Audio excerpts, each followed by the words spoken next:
বিশ্ব ইজতেমার প্রথম পর্বে অংশ নেবেন দেশের ১৬টি জেলার মুসল্লিরা। এরই মধ্যে বিশ্বের ৫০টিরও বেশি দেশের প্রায় ১০,০০০ মুসল্লি তুরাগ তীরে ইজতেমা ময়দানে এসে পৌঁছেছেন বলে জানিয়েছেন তাবলিগ জামাতের মুরব্বীরা।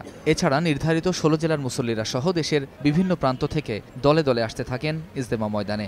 আমাদের এখানে আসার উদ্দেশ্য নিজের ঈমান আমল কিভাবে ঠিক হয়ে যায়, দিনে কিভাবে চলতে পারি। আল্লাহ ভুলা যারা আল্লাহকে চিনে না, মুসলমান কিন্তু আমরা নামাজ পড়তেছি না, তাদেরকে নামাজের দিকে ডাকা এবং জান্নাত কিভাবে পাবো, জাহান্নাম থেকে কিভাবে মুক্তি পাবো, ওই দিকে তাদেরকে সতর্ক করা এবং ওই দিকে দাওয়াত দেওয়া। উদ্দেশ্য আছে একমাত্র আল্লাহ তাআলাকে রাজি খুশি করার জন্য। আমরা প্রত্যেক বছরই আসি, আল্লাহ তাআলা এবার আমাদেরকে এনেছে। পুরো দুনিয়ার মানুষ ইসলামের ছায়াতলে এসে তারা হেদায়েতের মার্কাজ তৈরি করতে পারে এবং যেন এই বিশ্ব ইজতেমা আখিরাতে যেন নাজাতের উসিলা হয়ে যায়, এই জন্য আমাদের সকালে আসা।